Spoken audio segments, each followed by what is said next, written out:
sorry I'm late. I had to stop by the Wax Museum again and give the finger to FDR. We know al-Qaeda, Zawahiri, is supporting the opposition in Syria. Are we supporting al-Qaeda in Syria? Well, it's a proud day for America. And by God, we've kicked Vietnam syndrome once and for all. Thank you very, very much. I say it again, you've been had. You've been took. You've been hoodwinked. These witnesses are trying to simply deny things that just about everybody else accepts as fact. He came, he saw, he died. Well, we ain't killing their army, but we killing them. We be on CNN like, say our name, bitch, say it 3 times. The meeting of the largest armies in the history of the world. Then there's going to be an invasion. All right, you guys, introducing Ted Snider. He's written for antiwar.com, Consortium News, and other places. This one is very importantly at mondoweiss.net. Netanyahu's latest corruption case could expose long-hidden secrets about Israel's nuclear weapons program. Israel has a nuclear weapons program? Welcome to the show, Ted. How are you doing? I'm good, Scott. Thanks for having me on the show again. Very happy to have you here. Okay, now we all know they've had A-bombs at least since the 60s. And reportedly, they have H-bombs as well, second strike capability, German-bought submarines, this kind of thing. Everybody knows that, even though supposedly it's a secret, even though American government employees could get in real trouble for admitting that it's true. So, yeah, that's the first thing. Israel's got nukes. And secondly, though, dare I get my hopes up that King Benjamin Netanyahu over there, the million-term prime minister of Israel, could really actually possibly be headed out the door from the prime ministership? I don't know if he will be or not. He's in more trouble than he's been in for a while, both because his coalition is falling apart, but also importantly that there's been 3 charges against Netanyahu this year, and in all 3 cases, the Israeli police have recommended indictments. I don't know what will happen, but he faces the threat of indictment, and some of those things, if indictments came up, if they dug, could reveal things in court that could have a bearing on some of those secrets you were talking about at the top of the show. Mm-hmm. Right on. Well, good.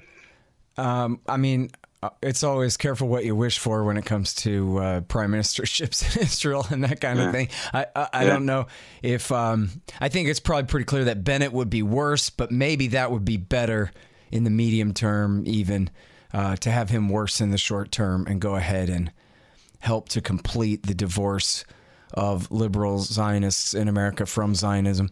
For some reason, Netanyahu ain't bad enough, but I think Bennett just might be. But anyway, that aside, I don't even know if Bennett is the most likely replacement or what. But it is good to know, though, that in and of itself, all other things being equal, that Benjamin Netanyahu is in legal trouble here on charges, you say, of bribery and fraud. Now, I have all different kind of examples of Netanyahu's frauds, but I think probably those aren't the ones he's being charged with. So please do tell. These are 3 very particular cases, and they're interesting not just because of Netanyahu, but they're interesting because of who else they involve. The most recent charge is a charge of bribery and fraud where Netanyahu seemed to be willing to trade regulatory favors to a media outlet in exchange for positive coverage of Netanyahu. And that's the second time he's been charged with that. There was an earlier case where a newspaper that is known for not always giving positive coverage to Netanyahu was approached by him, and the trade was offered that he would limit the circulation of a competing newspaper. That is, he would help them to do better if they would provide positive coverage for him. That's interesting because the man that he used to approach the company, the middleman, is a guy named Arnon Milchan. And that's interesting because the third charge against Netanyahu, again, involves Arnon Milchan. And in this case, Netanyahu's been charged with accepting more than $280,000 worth of bribes from Milchan in exchange for giving him tax help, but more importantly for our story, in exchange for intervening with the U.S. to try to get him a long-term visa in the United States. Netanyahu went so far to help Milchan get this long-term visa, went to such high levels that he reportedly approached then Secretary of State John Kerry 3 times to ask Kerry to intervene for Milchan. So what's interesting for me in these charges against Netanyahu is that 2 of them involve this mysterious guy named Arnon Milchan, and he's sort of the centerpiece of my story. All right, well, I guess let me just say right here, before I forget for later, it seems kind of strange, doesn't it, that Netanyahu would still be palling around with this guy and, in fact, even committing crimes with him when they ought to be pretending that they've never met and don't know each other for the rest of their lives because of exactly the stuff that you're talking about, this secret history buried here. So let me tell you a little bit about Arnon Milchan, because most people who are listening to the show, if they know Arnon Milchan, they know him as a Hollywood celebrity. Arnon Milchan was, or is, an Israeli billionaire who's a Hollywood producer of more than like 150 movies, and not like small, you've never heard of this guy's movies. Arnon Milchan was the producer of 12 Years a Slave, of Birdman, Brazil, Pretty Woman. He produced big movies, and he lived the life of a celebrity in the United States. But in the shadows of this celebrity life, Milchan was living a very separate, secret life because he was an Israeli spy. He was working for Israeli intelligence in America, and what he was doing was setting up front companies that raised money to finance Israel's clandestine nuclear program. And Milchan had always enjoyed these 10-year U.S. visas so he could stay resident in Hollywood and produce movies. The reason he needed Netanyahu's help in staying in the States is because Milchan admitted that he was an Israeli spy on American soil, and he lost his right to get these automatic renewals. So he went to Netanyahu to plead for help to keep him in the U.S. So Milchan's actually this behind the Hollywood producer is this he considered himself a very James Bondy character, where he went around the world setting up front companies, raising money and financing this diamond of the secret Israeli nuclear program. So that's the story behind Milchan. This is the guy that worked as the middleman for Netanyahu in one case he's charged at, and this is the guy that was involved in the bribery case. So 2 of the 3 cases involve Arnon Milchan. That's what got me interested, is when I first read this charge against Netanyahu and I saw it was Arnon Milchan, and I remembered reading that name. I knew Arnon Milchan, and I went back and started digging into the history of Arnon Milchan. And as I dug further and further into the story got more and more crazily intriguing. And do you want me to go on, or do you have a particular question? Or do you want me to tell you how it starts getting intriguing? Well, I did have one small question here, which was, what was the context of his admission of being an Israeli spy? He was giving an interview, and in the interview, he came straight out and said it. And then afterwards, Shimon Peres, who had been a prime minister, I think at the time he was president when he said this, Peres confirmed that he was the guy that recruited Milchan into Israeli intelligence way back in the 60s. So Milchan admitted it. When he admitted it, he lost his right to visas. Peres confirmed it. Peres had hired Milchan in the 60s into this organization with the Hebrew acronym LAKAM, L-A-K-A-M. This is so secret in Israel that they operate even in the shadows of Israeli intelligence. They don't report to Israeli intelligence chiefs. They report directly to the Minister of Defense.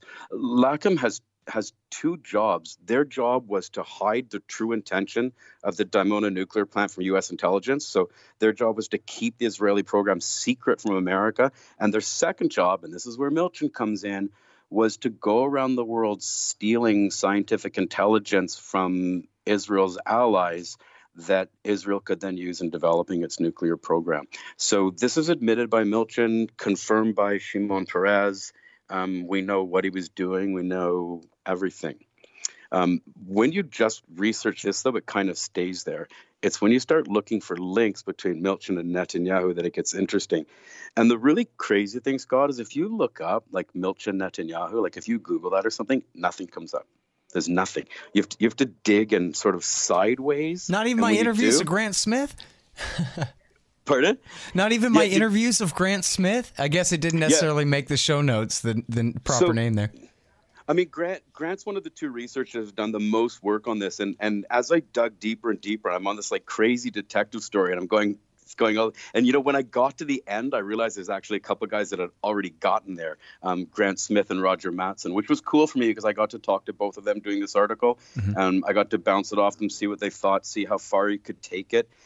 Where it really gets interesting, Scott, is in this case that came up in the 1980s, where American customs realized that there was a smuggling operation where these things called Critons were being smuggled out of the States. Critons are high-speed switches that can be used in medical equipment, but here's where it gets interesting. They're dual use. They can also be used in a nuclear program. They can be used for nuclear weapons. And so you're not allowed to export Critrons out of the United States without a State Department munitions license. You can't export them because they're nuclear equipment. So what happened in the 1980s is that Israel needed Critrons for their nuclear program. And this company operating out of California called Milco International, which is owned and operated by this guy named Richard Kelly Smythe, starts smuggling Critrons out of the States into Israel. Richard Kelly Smythe is an American physicist. He's a consultant for NATO. He has high-level security. He knows about Critrons. He knows where to get them. And in the early 1980s, his company Milco smuggles 15 separate orders with a total of over 800 Critrons out of the United States and delivers them to the Israeli Ministry of Defense. Okay, so the U.S. Customs catches on to this. They charge Smythe. Smythe disappears forever. They finally find him in Spain, I think it was, and they charge him. And in 2001, Smythe pleads guilty to violating Arms Export Controls Acts. He gets sentenced to 40 years in jail. Because later they consider him to be old and a health risk, he actually only serves 4 of those years. But he's found guilty. And that's amazing to me. When I read that in your piece, I actually had to stop and go, wait, did I misread that? The U.S. Department of Justice mercilessly prosecuted someone for violating the Export Arms Control Act in the case of providing nuclear equipment or nuclear technology to Israel.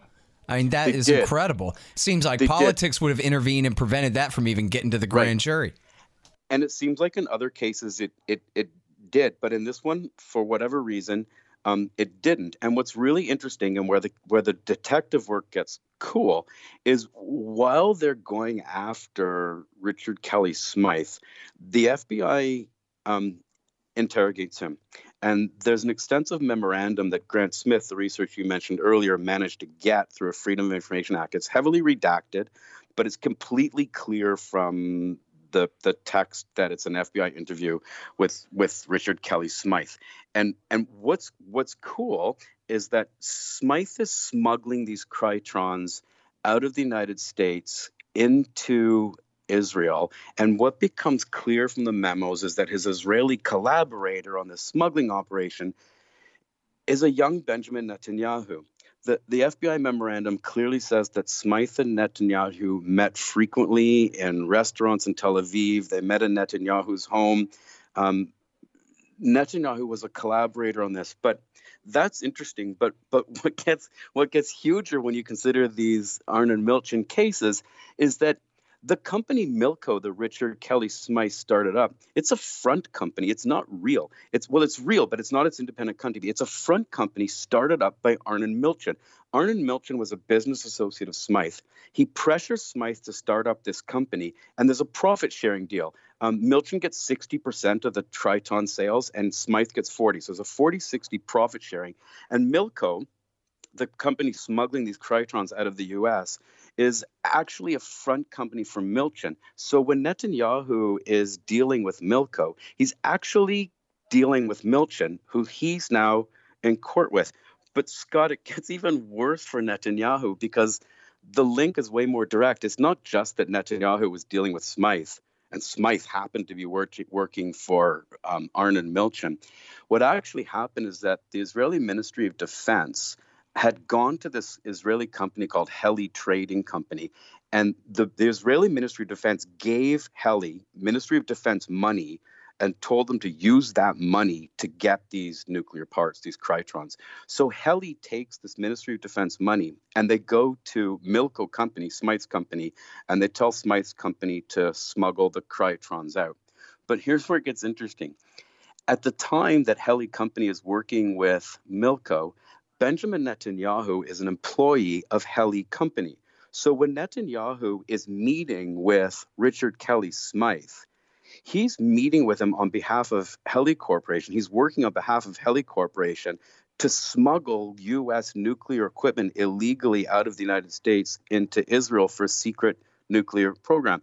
And as if that's not bad enough, when you look at this FBI memorandum that Grant Smith got, the FBI memorandum makes it clear that Heli Company is actually Milchan, that Milchan owns Heli Company. So when Netanyahu is meeting with Smythe to smuggle nuclear parts illegally into Israel, he's working under the employ of Arnon Milchan. So Netanyahu was actually working. He was actually an employee of Milchan, smuggling illegally parts of the United States into Israel's nuclear weapons program. So Netanyahu was underemployed. And that's what he was doing when he was meeting Milchan, is he was doing this operation. And now that he's been charged with these dealings with Milchan and it comes to Israeli courts, I think what's potentially dangerous about this isn't just that Netanyahu's government could be in trouble, but if the courts probe this Netanyahu-Milchan link, what could come out publicly in an Israeli court is not only a public court declaration that there actually is a nuclear weapons program in Israel, but perhaps more dangerously for the states, that the U.S. knew it all along and actually knew that weapons program was partly built by stealing equipment from the states and smuggling it into Israel. And that's, I think, the huge danger of this court case that no one's covering in the press. I mean, in the press, they talk about the court case, and you occasionally get mention of the Smythe Netanyahu stuff, but nobody talks about this guy that Netanyahu's being charged with, this guy he's collaborating with. He was actually collaborating with in the 80s to build an Israeli nuclear program by stealing equipment from the U.S. and smuggling it into Israel. Mm-hmm. And I think that's the potential explosiveness of these court cases. Yeah, well, I don't know, what the potential actually is. I mean, I don't guess you're really saying exactly what the potential is that this kind of thing could, be developed further in court there. It may not be directly germane to whatever they're fighting about, or maybe the judge would decide that it is, and so they'll talk about it. Who knows? I don't know. But certainly it brings up just the fact that these men's names are being discussed together. It means that, Ynet, Jerusalem Post, Haaretz, they should all be running articles about this. Right. This should be getting major international news. This should be getting attention, in Europe. And, of course, there's going to be a blackout here almost entirely. Maybe something right at the Intercept or something, It's good to see you writing this thing for Mondo Weiss. That's for sure. Yeah, there's been the press is covering the charges. They're mentioning the name Arnon Milchan.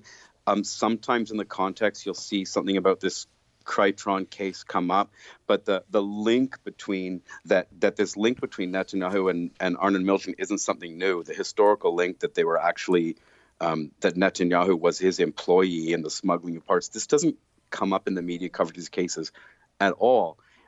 It's been completely hushed. Nobody talks about it. So it's a potentially huge story that's just being buried. Yeah. Well, of course, Grant wrote the book Divert about NUMEC and the Israeli theft of weapons-grade uranium in the U.S. During the Lyndon Johnson administration years. So Grant wrote the book NUMEC, and Roger Mattson also has written an amazing book on the same thing called he called it Stealing the Atom Bomb. How Denial and Deception Armed Israel. And both of them, in Mattson's book, he talks about Arnon Milchan and he talks about the Krytrons case. it's really hard to get beyond that and find the heli company stuff and the link between Netanyahu and Milchan. If you look up like Netanyahu and Milchan, you don't find much. It's not until you see in the FBI memorandum that Netanyahu was an employee of heli company, and then you start doing research on Netanyahu and heli. So if you do like Netanyahu Milchan, it's really hard to find anything. If you do Netanyahu heli, then all of a sudden you start to find stuff. But you've got to first realize that when Netanyahu was meeting with Smythe, he was actually meeting with him in the capacity of an employee of Arnon Milchan's, that his job was to, that Netanyahu, the Prime Minister of Israel in an earlier incarnation, seems like he was a nuclear parts smuggler to steal from the States to start building up this illegal Israeli nuclear program. It's an astonishing story. It's an incredible story. Hey guys, here's how to help support the show. First of all, buy my book, Fool's Errand, Time to End the War in Afghanistan. Everybody likes it. It's got great reviews. Read the paperback, the Kindle, or the audiobook, and the EPUB is available at Barnes & Noble and everywhere else online as well. Fool's Errand, Time to End the War in Afghanistan. And also, I take donations. If you go to scotthorton.org/donate, you'll see the kickbacks. You can get a lifetime subscription to Listen and Think audiobooks, or a silver commodity disc for any donation of $100. And you get a signed copy of Fool's Errand for $50. So that ain't too bad. And anyone who donates by way of PayPal or patreon.com/Scott Horton Show, $5 or more per month, and you'll get access to the private subreddit, the new Reddit group there at r/Scott Horton Show. And all new signers, uppers to Patreon also get 2 free audiobooks as well. And yes, I take every kind of cryptocurrency, most especially Horizon, but also Bitcoin and the rest of them too. So check all that out at scotthorton.org/donate and patreon.com/Scott Horton Show. Thanks. Oh, yeah, and don't forget to shop Amazon.com by way of my link at the bottom of my page at scotthorton.org. You'll see it there. Well, and of course, one of the most interesting parts of all of this is the fact that they've had nukes since the 60s and that the U.S. government has gone along with this whole idea that, well, but we won't be the first to introduce them in the Middle East, where introduce is defined all the way down to the most literal context, that they are not going to bring the nukes to dinner over at the Saudi king's house and introduce them. But otherwise, yeah, they'll be the first to have them and make sure that everybody knows that they have them. But and then that puts really U.S. aid to Israel in violation of the law, where if they have undeclared nuclear weapons, and they're not declared and a member of the NPT and all of that, then they're not supposed to get any kind of cooperation from the U.S. until they're in compliance with all that. Right. And under the Nuclear Non-Proliferation Treaty, a nuclear power can't assist a non-nuclear power in developing a nuclear weapon. So, if it were to come out that the U.S. knew all along that Israel was developing it, and that in fact they were developing it partly by stealing American equipment in this case, or in the NUMEC case, which is, I think, a much bigger case, actually stealing, uranium to get a nuclear program going. These have potentially large ramifications for the states. I'm not saying anything will come of it, right?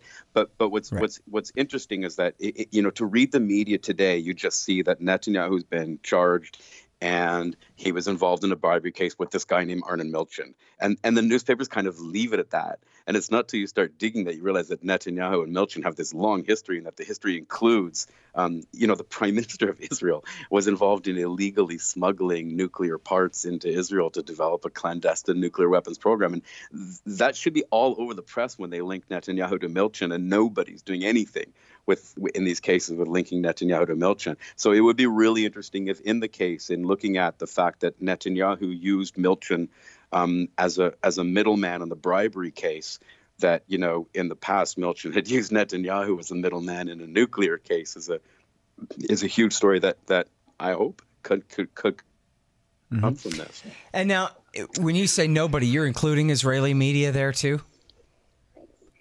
I obviously haven't read everything. When you look into the stories as they're covered in the BBC or the New York Times or the Guardian, you look at any sort of the large. It'd be interesting to see if there's anything at the Jerusalem Post or Ynet. The ones that I've looked at, in English, I'm not seeing it. I don't read Hebrew. I don't know what's in the.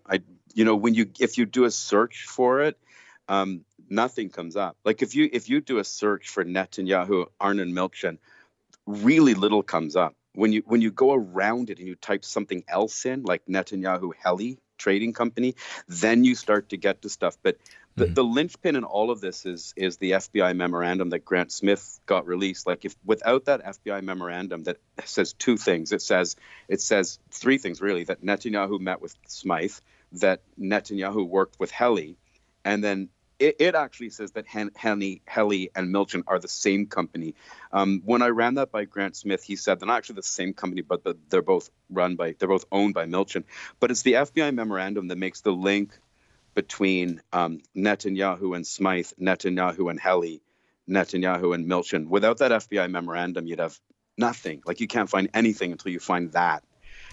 It's a well-kept secret. Yeah, it's amazing too, isn't it? About just the extent of media silence on something like this. Like out of all the newspaper editors of all the major papers in the U.S., which there are at least, a solid dozen, maybe even 24 that would count, throw in the Toledo Blade. I don't know.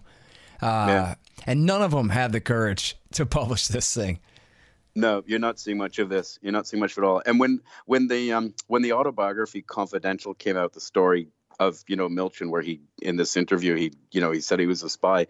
Even when that book came out, Netanyahu and Perez asked Milchan to be silent on this. They didn't want anybody commenting on this. Like this part of history is being deeply hushed, and it's being deeply hushed, of course, because when you scratch the story, you get illegally stealing U.S. nuclear parts for a secret Israeli program. And if that comes out, that explodes a lot of stuff. Right. By the way, speaking of Mondo Weiss and really of the larger context here, there's a story that came out today. Adam Horowitz, not the Beastie Boy, but the Mondo Weiss guy, is here at this morning. Groundbreaking poll. American support for one democratic state equal to support for two-state solution.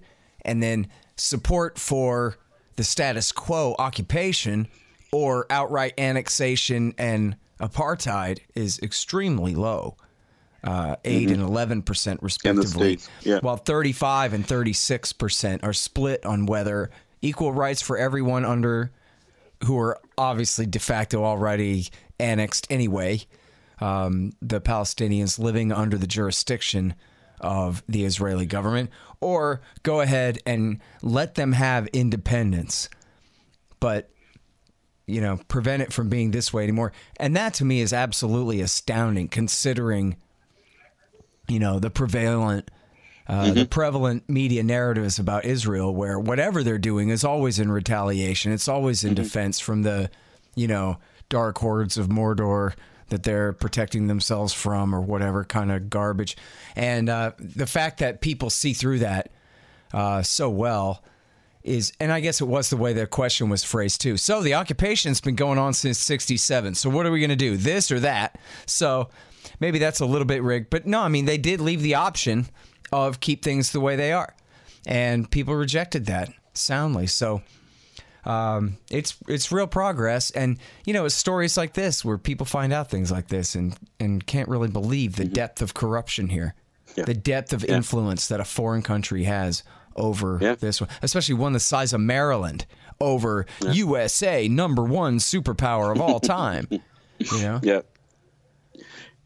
I mean, I haven't read that story yet in Mondo Weiss, but that American perceptions of what's going on in Israel has been shifting over the years, I think is clear. And also that, that American government policy doesn't match always what happens when you ask people in the States what they want is also, an old trend too. So I haven't read that story yet, but it doesn't surprise me. It fits the trend. Right. So, and then I guess I have to say, just to you, because this will be old news by the time anybody hears it probably on this show, but it looks like the Senate is about to pass this Yemen war resolution. They've just rejected a Tom Cotton amendment that would make an exception for when the Houthis attack outside of Yemen. Then we have the right, and apparently they saw right through that was a loophole for, continuing to back the Saudi side of the war. Seen as a loophole maybe for providing a new authorization. It was the kind of thing that was couched in a way to sound pretty acceptable, and yet was pretty soundly defeated just now as an amendment to this thing. So anyway, and I think we both know that this is not going to end the war itself. The House, the Democrats are going along. 5 Democrats infamously helped the Republicans kill it in the House yesterday.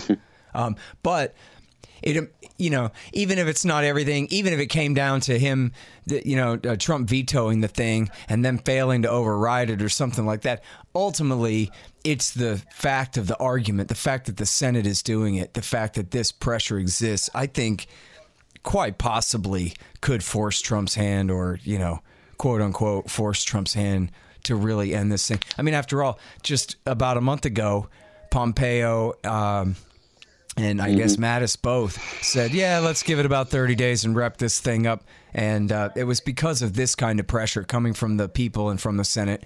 And so, anyway, I'm trying to be optimistic about this thing because, of course, Yemen is the very worst thing that America's doing right now. So yeah, it's unbelievable. It's unbelievable, and all in the ridiculous idea that this is somehow part of the keeping of Iran in check, which has been known from the beginning to be absolute nonsense. Yeah. Hey, you know what? Let me ask you something. You're such an astute observer of all of this stuff, and I do hope that everyone will read your great archive at antiwar.com and wherever else. But so I guess, and I oversimplify things sometimes, maybe for narrative's sake, but I was talking with Andrew Basovich about this, and he was saying, he disagreed with me and said he thinks everything is much more chaotic and much more stupid, essentially, that not the people, but the plan, that nobody really in the foreign policy community, they really don't know what they're doing. They're playing whack-a-mole. They're fighting last year's war. They're lost. They're, they really don't think as hard about what to do as you and I do about what they do, kind of idea. But so my kind of whole sort of analysis of the last time is that Bush really made what they all now consider a huge mistake in empowering the Shiite supermajority in Iraq and displacing the Sunni minority regime there. And ever since like 2006 or 7, still during the Bush years, they did, the famous Hirsch article, The Redirection, where they put Elliot Abrams and others in charge of kind of realigning the policy to remind everyone that even though we just fought a war, or we're right in the middle of fighting a war for Iran, that actually we hate them and we wish we hadn't done that, and we're tilting back toward the Saudi king as hard as we can.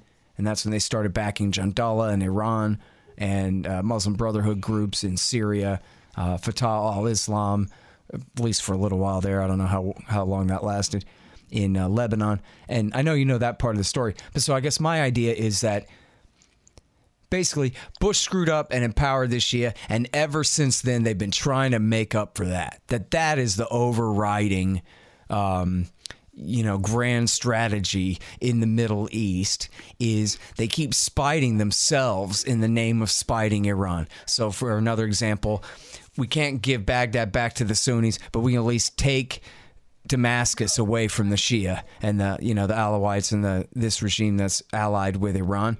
As Obama said to Goldberg, this is a great way to take Iran down a peg, is by getting rid of Assad. I mean, he said that in the Atlantic.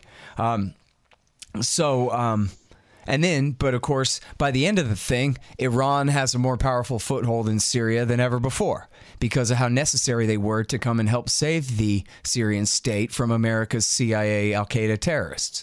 So, just like in Iraq, they thought they were going to have more power and more leverage over Iran, and in fact, it ended up the opposite. And then they've repeated that same error, in a sense, in Syria, and then with Iraq War III against Islamic State, even more so.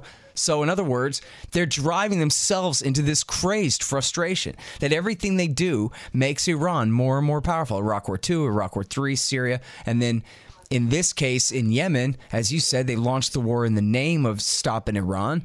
And if anything, Iran has, scored a major victory here without even extending much effort, just because the Americans and the Saudis give them all the credit for everything that the Houthis do. So they don't even have to really lift a finger, and they get credit for winning this war that America's losing, and Saudi is losing. And so anyway, that's what I think. But obviously, it's a little bit oversimplified talking about decades at a time here. But what do you think?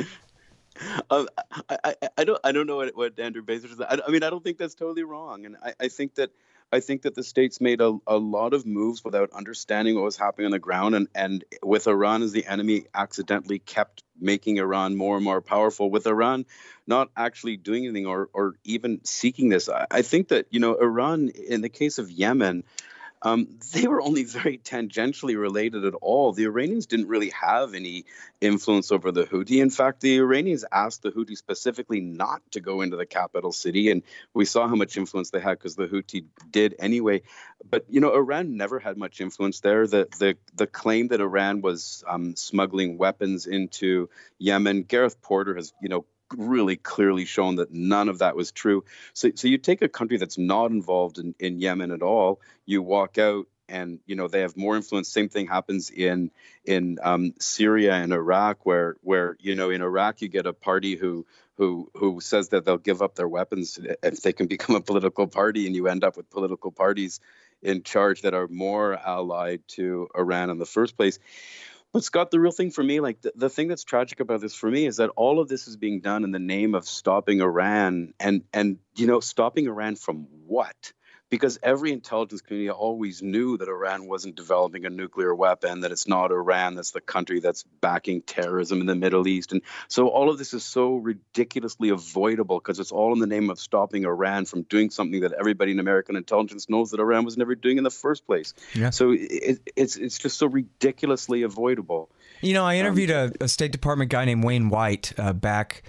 It was at the beginning of 2007 when everybody was afraid. When they were launching the surge, people were really worried that Bush and Cheney were going to attack Iran right then. They started the whole new propaganda campaign about the EFPs and blaming Iran for everything wrong in Iraq.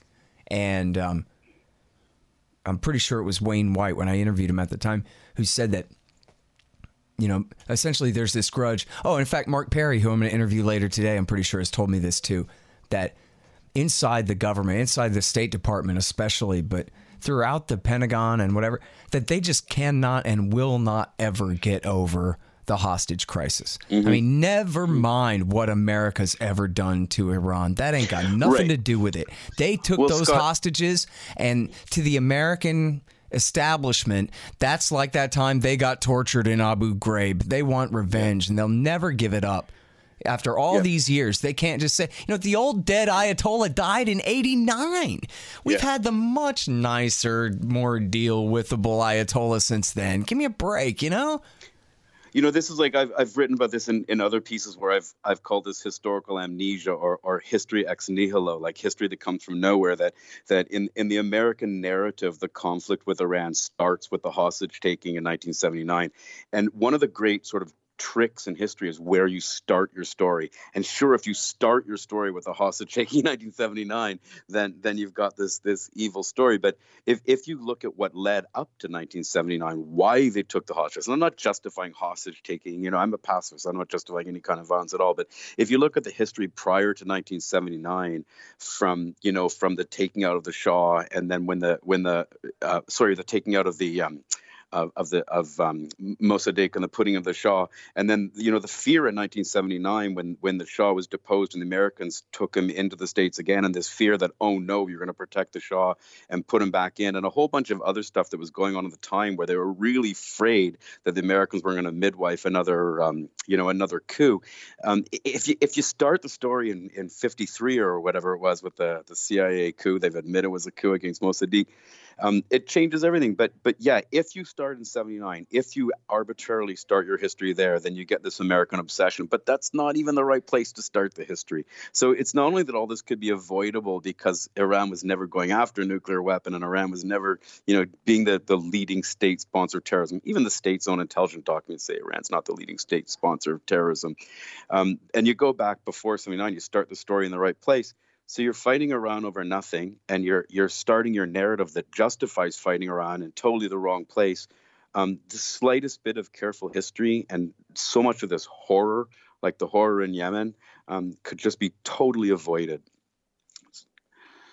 Yeah, it is really crazy. And, it's funny, too, that to me, it's just the biggest practical joke in the world on America that you have, and the world, really, but especially on us, that you have a right-wing Republican who's, I guess, emotional enough that, and from just a separate clique enough, I guess, of power, that he's just not invested in the Bush terror war era, really, who kind of detests it, who has said, not quite correctly, but, greatly, he said that Bush's decision to invade Iraq, to invade the Middle East, as he put it, to start this whole project, was the worst mistake in American history any president has ever made, which that goes to show how ignorant he is of American history. But still, he's right that it's that bad, right? And so, and yet at the same time,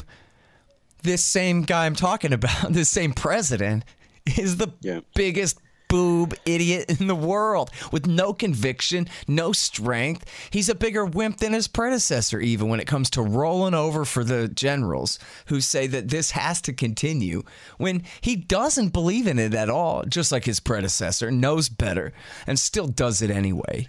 I think Obama could at least rationalize it in a way where Trump, he only rationalizes his own fortune is at stake, that he needs these generals to still tell Americans that he's all right or he has no chance at re-election. So that's it for him. Yeah. I did a piece earlier for Anti-War on I forget what it was called, when all you have is bullying or something like that, where really Trump's foreign policy and is really all of it just comes down to bullying, and that the world is starting to adjust in the way that they deal with that bullying. But you have a White House that seems to be all over the place in its foreign policy, that there's infighting, a total lack of understanding, and it really just comes down to the few things that Trump really wants to happen. And go ahead.